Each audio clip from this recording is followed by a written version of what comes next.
Hey, good morning. I'm David from 52 Churches in 52 Weeks.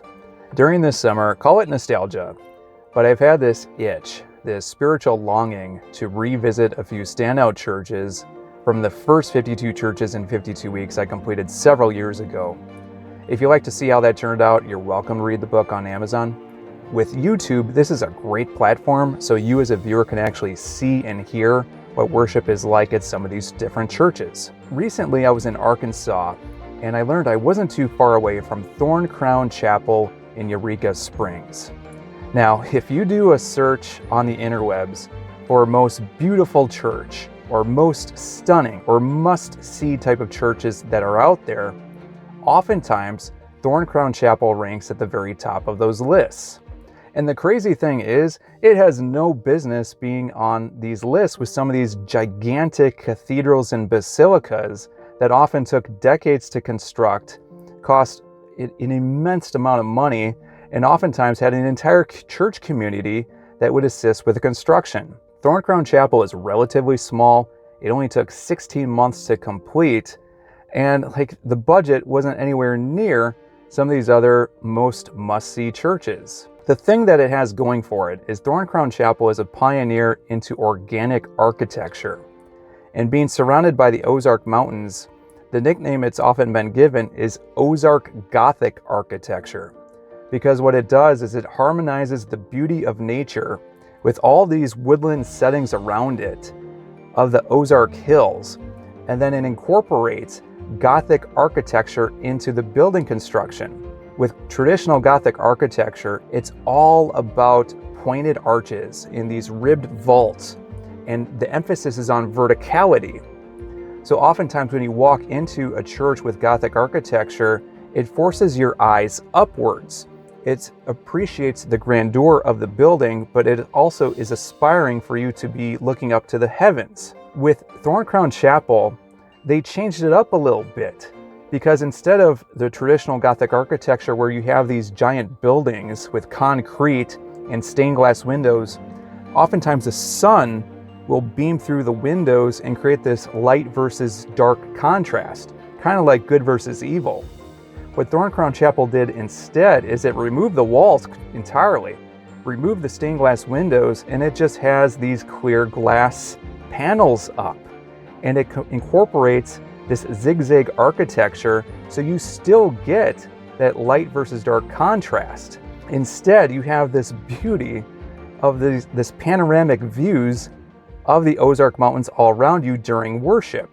Well, the first time I went to Thorncrown Chapel, it was pouring rain. I could barely get any pictures or really appreciate the beauty from outside. But during the 4th of July weekend, I got a chance to revisit this. I'm going to show you about 2 minutes of what worship looked like with the final hymn. I'll be back in a moment with some more details about this must-see church.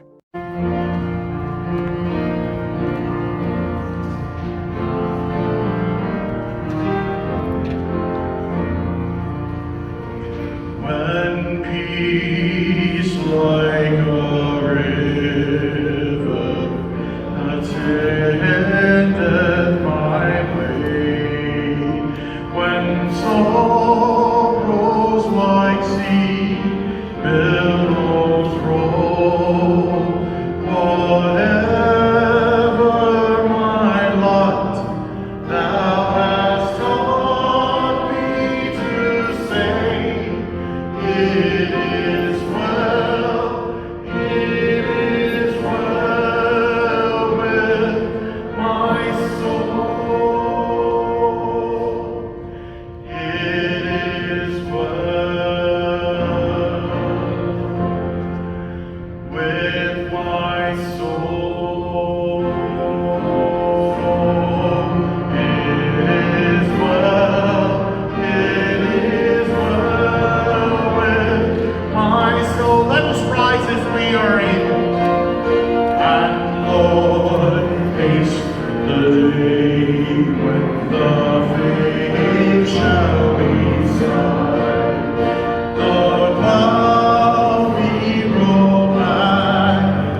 with my soul. It is well, it is well with my soul. The maestro behind the piano. My goodness, was this guy talented. He really brought the entire church together, and I'll explain more on why a little bit later. But first, with the area in Eureka Springs, this has a rich and fascinating backstory behind it. From what I learned online, the town's story begins with a great healing spring that was discovered by Native Americans. Among various tribes, it was considered to be a sacred space. Well, early in the 19th century, you had some European settlers that also were attracted to the spring. One renowned physician who visited claimed that the waters possessed healing qualities because it had cured his eye ailment. Well, word on that spread fast, and soon the area was flooded with an influx of visitors who also were looking to be cured from whatever various ailments that they had.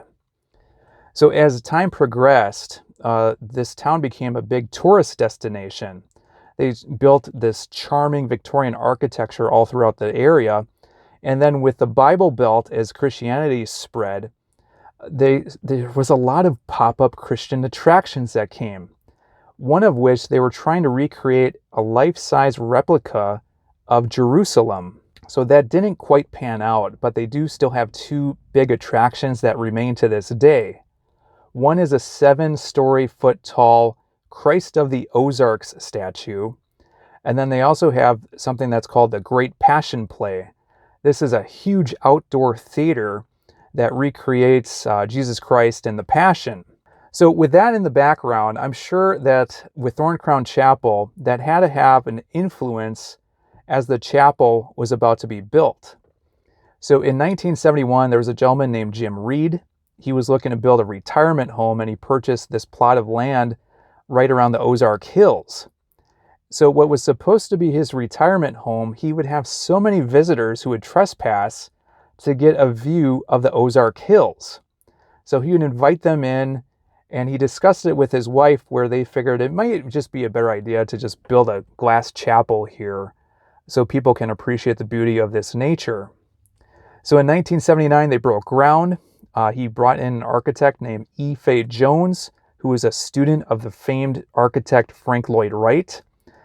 There was a few financial setbacks, but they were able to build the chapel in just 16 months. So from what it sounds like, it's 48 feet tall, 6,000 square feet of glass. And not only that, but they added a few little trinkets in there. Some that they didn't even know would happen. So they had all the sides with these cross glow ornaments. I don't know how else to explain this, but when it ricochets off the glass, it creates these almost like cross ghosts. I don't know how to explain it. It just illuminates in the glass. But then also, this is how meticulous they were. Even with the pews, there are screws, and they made sure that all the screws were pointed upwards with that Gothic architecture, the verticality, all except for one. And I don't know where that one screw that was designed to not be vertical is, but it's supposed to serve as a reminder that only God can be perfect. So after they completed construction in 1980, the amount of awards that they received for organic architecture and pioneering this style, they were just flooded with these awards. And I guess now the chapel has been open for over 40 years. They estimate 7 million visitors have crossed through the chapel, either through the various visitations, the numerous weddings that they have each year, and even their chapel services that they hold each Sunday. For church, they have 2 Sunday morning services, one at 9 a.m. and the other at 11 a.m. What's interesting with Thorncrown Chapel is they do not have a congregation. This is specifically a tourist church. Even the pastor himself doesn't know what to expect each Sunday. He shared a story where one Sunday he showed up, his entire congregation was full of Amish, in their Sunday's best. He always attends church in a button-down shirt and some khakis, so he felt incredibly underdressed inside his own church to the church that he was preaching to. Another Sunday, he says an entire group of bikers filled out his congregation. So at Thorncrown Chapel, you just never quite know what to expect. With the liturgy itself, there's nothing to write home about. It starts off with worship music, some announcements, a sermon, and then a closing hymn. But what's interesting with Thorncrown Chapel is there's this interesting mix of beauty that kind of correlates between all these different aspects. The first time I visited, I didn't get this. They had a fill-in piano player. But with this gentleman, this maestro, even after service, I'm talking with him and the pastor, and I had visited once before, but it was only raining. I didn't get to appreciate the full beauty of the chapel. He hears rain and he wants to share with me a song he's been working on called Rain. And he gives me this little solo performance that was absolutely amazing. So I really appreciate this gentleman with his musical talents. So it got me thinking, why did I appreciate this visit more than my first one? And I narrowed it down to 5 reasons of beauty. Because number 1, you appreciate the beauty of God's creation. You're inside this church, you're looking at these amazing towering pines all around you. You see the sun beaming down through the skylight. It's creating that Gothic architecture contrast of light versus dark. It's almost like nature is God's gift to man. Well, number 2, you have the beauty of this church building. This was almost like man's gift to God, because we take the best raw materials that we have, especially with what E. Fay Jones, the architect, did for this, to create the best type of representation that they could do to build for God's glory. Number 3, then you have God's people. We fill up the chapel building. And then number 4, you fill that with the beauty of God's word, with the gospel, with the preaching.